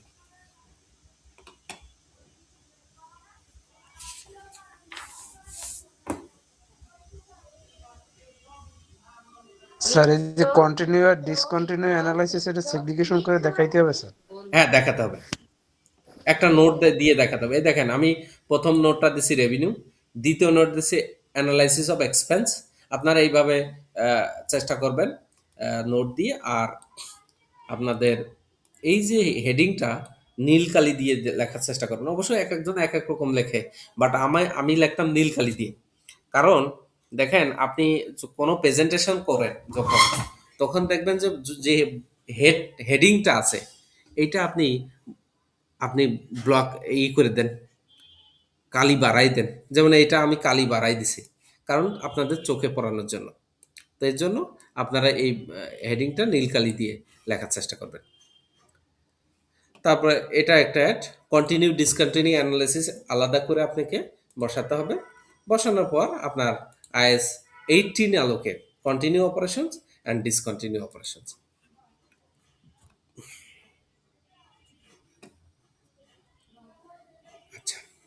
স্যার এই যে প্রথম যখন আমরা অঙ্কটা শুরু করছি তখন হচ্ছে যে কন্টিনিউ ডিসকন্টিনিউর যে সেগ্রিগেশনটা, এইটা ওয়ার্কিং করার পরে কি এইটা ওই পিএনএল এর রিফ্লেকশন দিতে হবে এভাবে?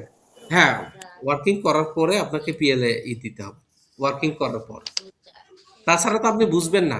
আপনি ফুল অঙ্ক যখন যদি না পড়েন, এই অঙ্কটা একটা বিশেষত, আপনি সব না পড়ার পর আপনি বুঝবেন না এটা ডিসকন্টিনিউ অপারেশনে কোনো অ্যাক্টিভিটিস আছে। আচ্ছা, এক্সামে কি আগে আমাকে ওয়ার্কিংস দেখাইতে হবে, তারপর আগে হচ্ছে যে আমি প্রফিট এন্ড লস করব বা ব্যালেন্স শিট করব, যেটা আগে আমাকে ওয়ার্কিংস গুলো দেখাইতে হবে এভাবে? ওয়ার্কিংস আগে দেখাতে হবে, রাইট। ওয়ার্কিংস আপনাকে দেখাতে হবে এই কারণেই, ওয়ার্কিংস থেকেই আপনি ওই দিকে চলে যাবেন। স্যার ওয়ার্কিংসটা আগে না কি ফরম্যাটটা আগে করে লাস্টে ওয়ার্কিংস এর জন্য জায়গা পরবর্তীতে রাখতে হবে, যে ফরম্যাটের জন্য আপনার ফাইন্যান্সিয়াল পজিশন এবং প্রফিট এন্ড লসের জন্য 2 ফেজ রেখে তারপরে এই- ওয়ার্কিং করব নাকি আগে ওয়ার্কিং করে না পরে? না, আপনার প্রফিট অ্যান্ড লসের এই ফরম্যাট তো আপনাদের কমন, মুখস্থ। এই ফরম্যাটের জন্য আপনি দুইটা রাখবেন, স্টেটমেন্ট অফ প্রফিট লস আদার একটা, তারপরে আপনার ব্যালেন্স শিটে ফাইন্যান্সিয়াল পজিশনের জন্য আরেকটা পেজ, হ্যাঁ, সেটাই অনার বলতে চাচ্ছি, সিকিউরিটির আগে জন্য আরেকটা এটা পেজ, পরে কাজ দেন, পরে হচ্ছে ওয়ার্কিং করব। এরপরে ওয়ার্কিংস। তা আমি প্রথমে যদি প্রথমে ওয়ার্কিং না দিয়ে আমরা 2-3 পেজ পরে ওয়ার্কিংস দিলাম, দেওয়ার পর আমি ব্যাক ক্যালকুলেশনে চলে আসলাম। কিন্তু শুরুটা করতে হবে ওয়ার্কিংস দিয়ে। অনেকে অনেকভাবে করে, আমি আমি করতাম হলো ওয়ার্কিংস দিয়ে। কারণ ওয়ার্কিংস যখনই আমার ক্লিয়ার হয়ে যাবে তখনই আমি এইগুলো অটোমেটেড খালি ফিগারটা বসাই দিব। এইগুলো তো আমার জাস্ট ফিগার বসানো, এই দেখেন নোট নোট, এগুলো জাস্ট ফিগার বসানো। এরপরে আমি আপনাদের একটা ম্যাথ পড়ার সুযোগ দিব, 2 মিনিট একটু দেখবেন। এই আপনার এই জুলাই আগস্ট 2025-এ আমি যে ম্যাথটা পড়ছে ওই ম্যাথটা আমি আপনাদের সাথে একটু শেয়ার করব। আমি ম্যাথটা করছি, তারপর আপনাদের সাথে একটু শেয়ার করব। জুলাই আগস্ট 2025,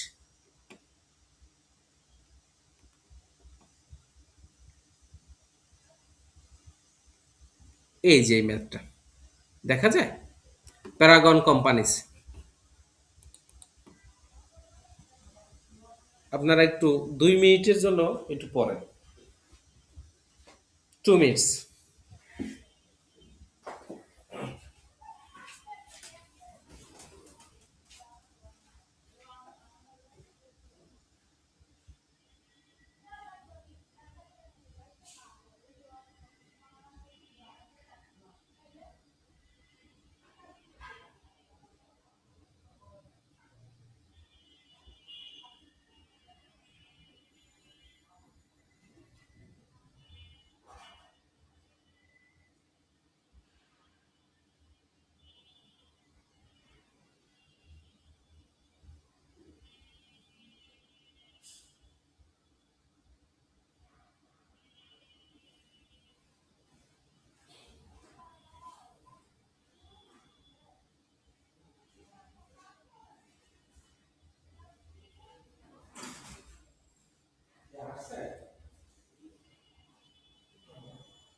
দেখেন এই অঙ্কটার বলছে জাস্ট ইকুইটি সেকশনটা বলছে, prepare the equity section of the statement of financial positions.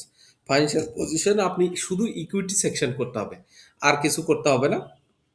সাথে কি বলছে, ইনক্লুডিং অ্যাপ্রোপ্রিয়েট নোটস। ওই যে আপনি ওয়ার্কিং এর কথা বললেন যে আগে ওয়ার্কিংটা খুব ইম্পর্টেন্ট, এখানে বলেই থাকে যে আপনার নোট, তারপরে আপনার ইকুইটি সেকশন, অ্যাকাউন্টিং ট্রিটমেন্ট এরকম বলে থাকে। তা আমার ইনক্লুডিং অ্যাপ্রোপ্রিয়েট নোটস আপনাকে দিতে হবে। For Paragon companies as on 30 June 2025, it should appear it annual report to the shareholder. শেয়ারহোল্ডারকে অ্যানুয়াল রিপোর্ট দিতে হবে।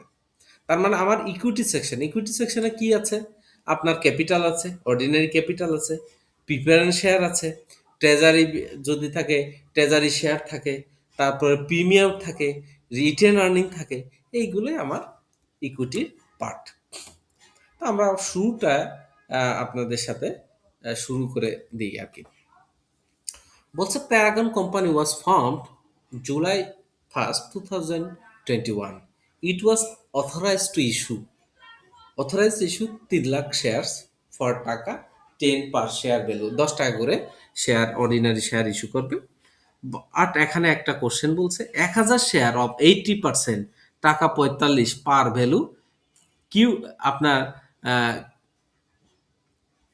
কিউমুলেটিভ অ্যান্ড নট টাকা 25 জি জি জি টাকা 25 পার ভ্যালু স্যার। হ্যাঁ 25 পার ভ্যালু, হ্যাঁ পি এর পার ভ্যালু দিতেছে কিউমুলেটিভ অ্যান্ড নট, এই যে নন পার্টিসিপেটরি প্রিফারেন্স শেয়ার, এই নন পার্টিসিপেটরি প্রিফারেন্স শেয়ারও একটা ক্যালকুলেশন এখানে আছে, যেগুলো পার্টিসিপেটরি না, পার্টিসিপেট করতেছে না। তো বলছে 25 par value Paragon company has July 1 June 30-এ তার ফিসকাল জুলাই থেকে শুরু জুনে শেষ the following related accounting transaction. আমরা প্রত্যেকটা ট্রানজাকশন করব আর জার্নাল এন্ট্রি করব, ট্রানজাকশন করব পড়ব জার্নাল এন্ট্রি করব, যাতে করে আমাদের বুঝতে সুবিধা হয়। অর্ডিনারি শেয়ার বলছে প্রায়োর টু 2023-24 23-24-এ ফিসকালে Paragon company had 1,10,000 ordinary share outstanding issued করছে, 1,10,000 টাকা 10,000 শেয়ার ইস্যু করছে। সো প্রথম ট্রানজাকশন বলছে 85 share were issued for cash, ক্যাশে ইস্যু করছে কত 31 পার শেয়ার। তাহলে জার্নাল এন্ট্রি কি হবে ভাই?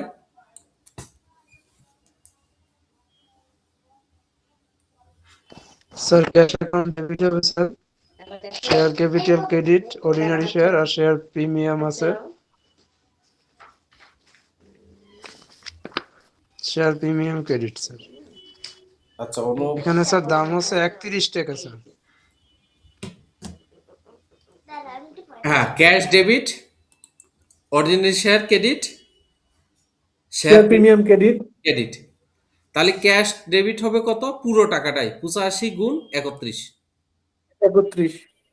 আমি যে অঙ্কটা করছি আমি আপনাদের দেখাই দিই। এই পার্টটা হলো জার্নাল এন্ট্রিস, এই পার্টটা দেখা যায় না, এই পার্টটা জার্নাল এন্ট্রিস। তাহলে প্রথম জার্নালটা দেখি আমরা, প্রথম জার্নালটা যেটা করছি,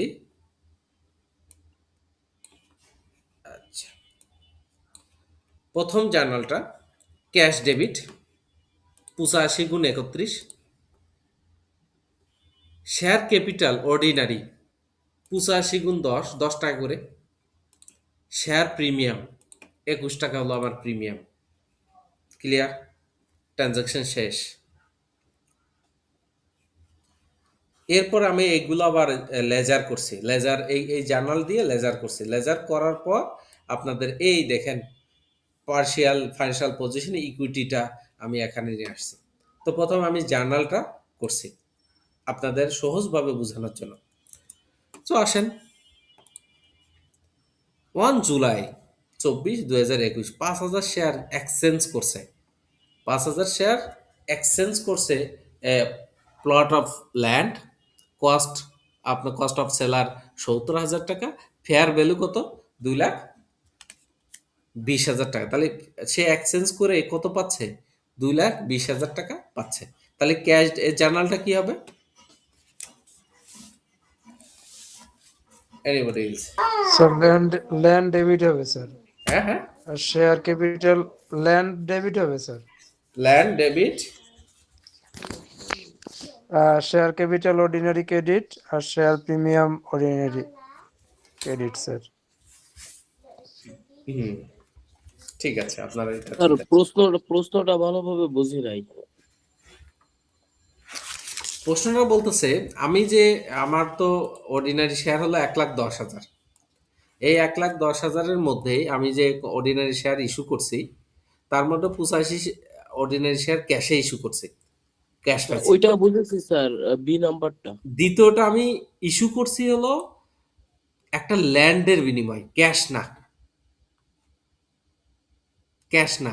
5,000 শেয়ার ইস্যু করছি, ধরেন যে মিস্টার এক্স কে 5,000 শেয়ার দিছি, তার কাছ থেকে আমি ল্যান্ড নিছি, প্লট অফ ল্যান্ড, তার কাছে একটা ল্যান্ড নিছি। তাহলে ক্যাশের বিপরীতে তার কাছ থেকে ল্যান্ড নিছি, ওই ল্যান্ডের দাম এখন কত?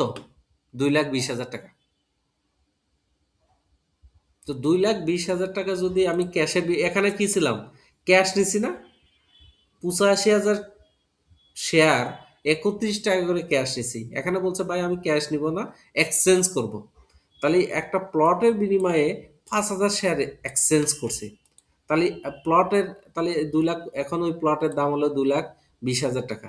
তাহলে ল্যান্ড ডেবিট 2,20,000, 5,000 শেয়ারের অর্ডিনারি ফেস ভ্যালু কত? 10 টাকা। 50,000 টাকা হবে শেয়ার ক্যাপিটাল। শেয়ার ক্যাপিটাল 50,000, আর রেস্ট অফ দ্য মানি কি ভাই? 1,70,000 হচ্ছে শেয়ার প্রিমিয়াম।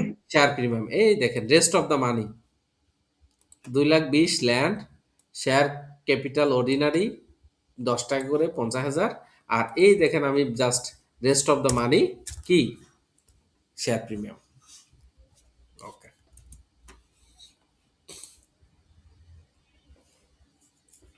এরপরে আর একটা কাহিনী বলতেছে, দেখেন যে 20,000 শেয়ার ইস্যু করছে 42 টাকা করে। তাহলে তো ওটা ক্যাশ ডেবিট 42 আগের টাইম মতো। শেয়ার ক্যাপিটাল অর্ডিনারি 20,000 গুণ 10, 2 লাখ। আর শেয়ার প্রিমিয়াম অর্ডিনারি আপনার 20,000 গুণ কত? 32। এই যে আগেরটা সেম অ্যাজ প্রথমটা, 20,000 গুণ 42, 8,40,000, 10, 20,000, আর প্রিমিয়াম হলো 32, 6,40,000 টাকা। এরপরে আমার বলছে ডিউরিং দ্য ইয়ার 2023 এবং 23-24 বলছে যে transaction regarding ordinary share took place নিয়ে আসতেছে। সে বলতেছে তার যে নিজস্ব শেয়ার আবার সে কিনে ট্রেজারি মেথডে ট্রেজারি শেয়ার কিনতেছে। সে ট্রেজারি শেয়ার কিনতে প্রাগাউন্ড পারচেজ করতেছে 2,000 শেয়ার, তার ওন শেয়ার ওপেন মার্কেট থেকে কত? 39 টাকা পার টাকা সে কিনতেছে, এবং সেটা ট্রেজারি মেথডে। ট্রেজারি মানে সে নিজে শেয়ার আবার নিজেই কিনতেছে। তাহলে এর জার্নালটা কি হবে? এনিবডি? নিজে শেয়ার নিজেই কিনতেছে, তাহলে ট্রেজারি শেয়ার ডেবিট আপনার 20,000, 2,000 গুণ 39, আর ক্যাশ এই দেখেন ট্রেজারি শেয়ার 2,000 গুণ 39 আপনার 7,80,000। ক্যাশ, আমার ক্যাশ চলে যাচ্ছে, 7,80,000 নিজে শেয়ার। এটা বাইব্যাক বলা হয়। এটা আপনার IAS 33 যখন পড়বো আর্নিং পার শেয়ার, তখন আপনার ট্রেজারি শেয়ারটা আমরা শিখে নিব। এটাকে বাইব্যাক বলা হয়, নিজের শেয়ার মার্কেট থেকে নিজেই কিনে নেওয়া, বাইব্যাক। তাহলে ট্রেজারি শেয়ার আমি কিনে নিলাম, ধরেন যে 2,000 গুণ 39, আর যেহেতু আমার নিজের শেয়ার নিজেই কিনতেছি, আমার ক্যাশ ব্যালেন্স শিট থেকে ক্যাশ চলে গেল। এরপরে এখানে একটা একটু, এটা আমি পরে বলতেছি, এটা একটু যে স্টক ডিভিডেন্ড 5%, এটা পরে বলতেছি। এখানে একটু কাহিনীটা করছে দেখেন যে প্যারাগন সোল্ড করতেছে ওন অর্ডিনারি শেয়ার। সেই যে 2,000 শেয়ারটা কিনছে না, পারচেস করছে ট্রেজারি শেয়ার, সেটি আবার সোল্ড করে দিচ্ছে। It had purchased on November, যেটা যে নভেম্বর 30-এ পারচেস করছে, 21,000 টাকা সোল্ড করে দিচ্ছে। আমার কোশ্চেন ইজ দ্যাট, তাই না? কোশ্চেনটা হলো, এটা একটু ভুল হয়েছে মনে হচ্ছে, 20,000 2,000 হবে। কোশ্চেন হলো এখানে নাম্বার অফ শেয়ার নাই। যে কোশ্চেনও করছে সে কোশ্চেন নাম্বার অফ শেয়ার দিতে ভুলে গেছে, সে পুরো টাকাটা দিছে। যেহেতু নাম্বার অফ শেয়ার নাই, আমরা নাম্বার অফ শেয়ারের যাব না, গেলে আপনাকে নোট দিতে হবে যে ধরে নিই এত শেয়ার। এটাও একটা ধারণা, অ্যাজাম্পশন। তো আমি নাম্বার অফ শেয়ার যেহেতু নাই, আমি টাকাটায় আবার তাকে ব্যাক করব। এই যে cash debit, treasury share credit 21,000 টাকা, জাস্ট অপোজিট এন্ট্রি দিয়ে দিলাম। যেহেতু এখানে নাম্বার অফ শেয়ার নাই, এখানে নাম্বার অফ শেয়ার অনেকে দিয়ে করবে, মানে সলিউশন করবে, কিন্তু ওটা ভুল হওয়ার সম্ভাবনা বেশি। যদি এক্সামিনার মনে করে যে এখানে তোমার নাম্বার অফ শেয়ার নাই, তা খামাকা আপনি নাম্বার অফ শেয়ার দিচ্ছেন কেন। এরপরে আসেন স্টক। বলতেছে প্যারাগন ডিক্লেয়ার করতেছে 5% share dividend for share holder on record of January 15 এত issued at the Paragon was having a liquidity problem and could not afford the cash dividend. Cash dividend সে দিতে পারবে না। তাহলে বলছে প্যারাগন অর্ডিনারি শেয়ার আর selling 52 টাকা পার share. সে দিচ্ছে কি stock দিচ্ছে, স্টক। তো স্টক দেওয়ার শেয়ার ডিভিডেন্ড দেওয়ার সিস্টেমটা হলো আপনার যেটা ইস্যু করছি, দেখেন আমি শেয়ার ইস্যু করছি কত, 1,10,000, তার থেকে সেল করে ফেললাম কত ভাই, 1,10,000 থেকে আমি ট্রেজারি সেল করছি 2,000 টাকা, 2,000 শেয়ার, তাহলে 1,08,000 আমি এখানে করছি। এটা আমি আবার আপনাদের শেয়ার করি। ডিভিডেন্ড, স্টক ডিভিডেন্ড, আমার টোটাল শেয়ার হলো ইস্যু করছি 1,10,000, তার ভিতর সোল্ড করে ফেলছি, মানে ট্রেজারি শেয়ারে সোল্ড বাইব্যাক করছি 2,000। এইটা হলো আমার কত, 1,08,000। মার্কেটে এখন শেয়ার 1,08,000। এই 1,08,000-এর স্টক দিতে চাচ্ছি কত, 5% শেয়ার ডিভিডেন্ড দিচ্ছি ফর স্টেক হোল্ডার। তাহলে 5%, 1,08,000-এর 5% করলে 5,400 শেয়ার। তো একটা জিনিস মনে রাখবেন, ডিভিডেন্ড দিতে হলে দেয় ইকুয়াল ফেস ভ্যালুর উপরে, ফেস ভ্যালুর উপর, মার্কেট ভ্যালুর উপরে না। ফেস ভ্যালু যদি 10টা থাকে, সে 10 টাকা ডিভিডেন্ড পাবে। তাহলে ডিভিডেন্ড 5,400 গুণ 10 টাকা, 54,000 ডিভিডেন্ড। এর জার্নাল এন্ট্রি কি, যেহেতু ডিভিডেন্ড দিব, written earning debit, share capital credit, 54,000। কারো কোনো কোশ্চেন আছে ভাই? মানে হচ্ছে স্যার এখানে আগে আমার স্টক ডিভিডেন্ডের সংখ্যাটা বের করব, দেন হচ্ছে ফেস ভ্যালু দিয়ে আমি মাল্টিপ্লাই করব, তাহলে আমার স্টক ডিভিডেন্ড। জি, মানে আমি কি রিটেন আর্নিং কমাই দিলাম আর শেয়ার ক্যাপিটাল বাড়াই দিলাম এখানে? শেয়ার ক্যাপিটাল আমার তো শেয়ার, আমি তো টাকা দিচ্ছি না ভাই, আমি কি দিচ্ছি, শেয়ার ডিভিডেন্ড দিচ্ছি। জি তার শেয়ার ক্যাপিটাল বেড়ে যাবে না, জি জি, স্টকটা বাড়বে আরো। স্টকটা বেড়ে যাবে না। তাহলে আমি 54,000 শেয়ার ক্যাপিটাল বাড়াই দিলাম, রিটেন আর্নিং কমাই দিলাম। ওকে, পরের অঙ্কেটায় আসি। এই পর্যন্ত শেষ, এই পর্যন্ত করে আপনাদের সাথে শেষ করে দিয়েছি। এরপরে preference share, 40,000 preference share issue করছে 44 টাকা করে। একই ক্যাশ ডেবিট, এখানে প্রিফারেন্স প্রিমিয়াম আসছে না, ক্যাশ ডেবিট 40 গুণ 44, শেয়ার ক্যাপিটাল প্রিফারেন্স। তাহলে আমার শেয়ার ক্যাপিটাল ছিল কত টাকা করে পার শেয়ার, 25 টাকা, মনে আছে? এই দেখেন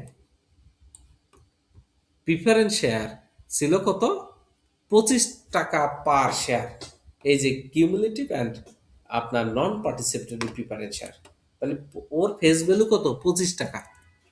তাহলে শেয়ার ক্যাপিটাল প্রিফারেন্স 25 টাকা, শেয়ার প্রিমিয়াম প্রিফারেন্স বাদ বাকি 44 থেকে 25 বাদ দিলে যেটা থাকে, এটা হলো 7,60,000 টাকা। ক্লিয়ার কিনা? ওকে, আর নন পার্টিসিপেটরি শেয়ারটা কি জানি বলি, ওইটা আমি বলছি, যেটা আপনার পার্টিসিপেট করতেছে না, সুপ্ত অবস্থায় রয়ে গেছে, ওইটা আমি বলবো, ওইটা রিটেন আর্নিং এর সাথে অ্যাডজাস্টমেন্ট হবে। কার সাথে? Written earning.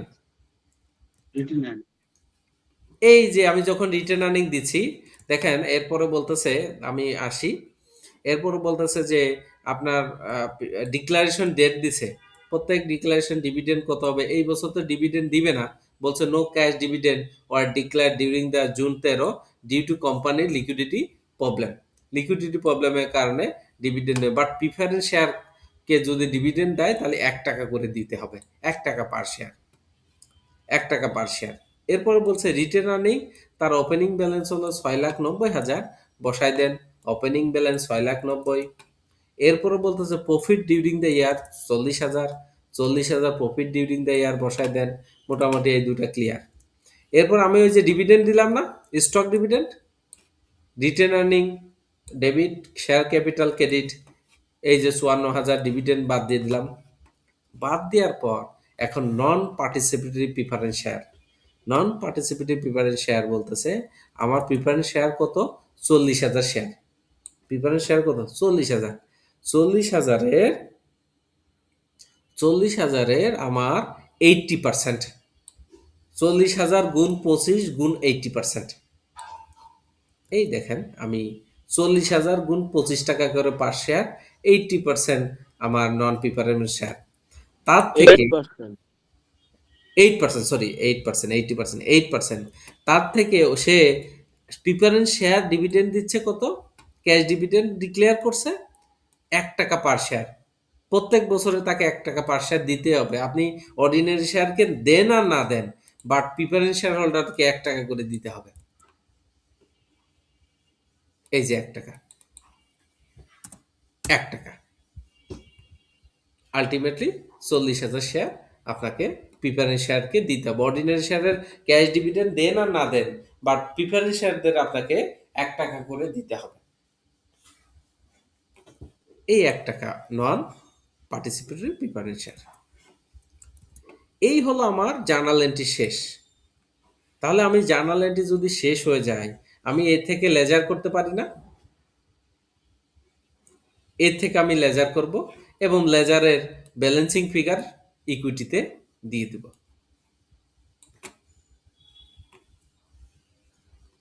আমি কি লেজারটা করে দেখাবো? আমি করে রাখছি, জাস্ট আপনাদের সাথে একটু আবার একটু শেয়ার। এই যে শেয়ার প্রিফারেন্স, এই দেখেন কোথায় 10 লাখ, 10 লাখ কোথায় রাখছি? এই দেখেন শেয়ার প্রিফারেন্স 10 লাখ, এই হলো 10 লাখ। এই 10 লাখ চলে গেছে এখানে, কারণ ওর তো আর কোনো নাই। এরপরে ordinary share, share capital ordinary, প্রত্যেকটা দেখেন। প্রথমটার 8,50,000, 8,50,000। পরেরটা হলো 50,000, 50। এরপরেরটা আছে 2 লাখ, 2 লাখ। এরপরে 54,000টা কোনটা ভাই? ওই যে ডিভিডেন্ড, 54,000। তাহলে আমার যোগ করলে হয় কত? 11,54,000। এই দেখেন শেয়ার ক্যাপিটাল অর্ডিনারি শেয়ার 11,54,000। এরপরে এটা গেল। এরপরে শেয়ার প্রিমিয়াম, এই যে 6 লাখ, এই দেখেন 7,60,000 share premium preference, share premium preference 7,60,000, 7,60,000। এর সাথে আর কোনো ট্রানজাকশন নাই, একবারে বসাই দিলাম। Share premium ordinary, ordinary share premium প্রথম থেকে এই দেখেন 17,85,000। তারপরেরটা হলো এই যে 16,85,000। তারপর হলো 1,70,000, 1,70,000। তারপর এটা দেখেন অর্ডিনারি 6,60,000, 6,60,000। এই হলো 25,95,000, 25,95,000। এটা গেল। এরপর অর্ডিনারি শেয়ার তো আমার রিটেন আর্নিং তো আপনাদের বুঝাই দিলাম। 54,000 হলো ডিভিডেন্ড, আর হলো নন পার্টিসিপেটরি 40, মোট 6,36,000, 6,36,000। আর ট্রেজারি ইস্যু করছে এই যে 57,000। কই গেল ভাই? ট্রেজারি আপনার প্রথমে বাইব্যাক করছিলাম কত? 78,000 টাকা। আবার তাদেরকে মার্কেট আবার 21,000 দিয়ে দিলাম। এই যে 78 মাইনাস 21,000, মোট 57,000। 57,000 বসাই দিলাম। আলটিমেটলি আমার টোটাল ইকুইটি দাঁড়ালো আপনার 62,02,000 টাকা। এনিবডি ইউজ আপনাদের কারো লেজারটা আরেকবার একটু বলবেন? কোনটা ভাই? 6 নাম্বার লেজার, 6 নাম্বার নন নন পার্টিসিপেটরি প্রিফারেন্সিয়াল, এটা একটু যদি বলতেন। এখানে বলছে আপনি ক্যাশ ডিভিডেন্ড দেন না দেন, আপনার প্রিফারেন্স শেয়ার 1 টাকা করে দিতে হবে, 1 টাকা করে দিতে হবে। এখানে আরেকটা সহজভাবে করে, আমার প্রিফারেন্স শেয়ার কত? 40,000 preference share, 40,000 preference share. But আমার এখানে শেয়ার টোটাল শেয়ার ইস্যু যেটা করছি তার 80% প্রিফারেন্স শেয়ার, তার মূল্য দাঁড়াবে 25 পার শেয়ার। তাহলে আমার এখানে দেখেন 40,000 টাকা প্রিফারেন্স শেয়ার গুণ 25 টাকা করে, 80% নন পার্টিসিপেটরি, কিউমুলেটিভ 80%, মাইনাস 40,000 গুণ 1 টাকা করে, 1 টাকা পার শেয়ার। এটা আসে 40,000 টাকা। আবার অনেকে আপনারা একদম ডাইরেক্ট বলতে পারেন আমি অত কাহিনী করবো কেন, আমার 40,000 গুণ 1 টাকা দিলেই তো আমার 40,000 চলে আসছে। বাট ওই যে এখানে একটু কাহিনী করে রাখছে যে 80% পার share cumulative and non participatory প্রিপারেশনটা আপনাকে বের করে দেখাতে হবে। আলহামদুলিল্লাহ, আজকে ফার্স্ট ক্লাস আপনাদের সাথে কমপ্লিট করলাম। আপনারা বাসায় আপনাদের মার্চ এপ্রিল 2024 বুঝে এখানে 4-5টা অঙ্ক আছে, এটা একটু চেষ্টা করবেন, যদি পারেন চেষ্টা করবেন। আমরা আগামী ক্লাসটা ডেফার ট্যাক্সটা শিখব। কারো কোনো কোশ্চেন না থাকলে আমরা শেষ করব। Anybody else? আর আপনাদের মেল আইডিটা দিয়ে দেন এখানে, আমি আপনাদের মেল আইডিতে এটা পেস্ট করে দিব। মানে আমরা যে স্যার ওয়ার্কিং গুলো পেয়ে যাবো তো, ম্যাথ সলিউশন গুলো? হ্যাঁ, সবই পেয়ে যাবেন, আপনারা মেল আইডিটা দিয়ে দেন। ঠিক আছে স্যার। কারণ কোনো কোশ্চেন নাই?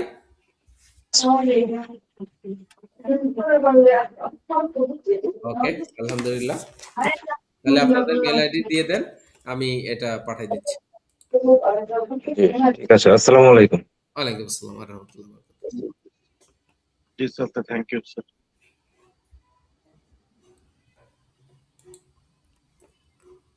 ওহ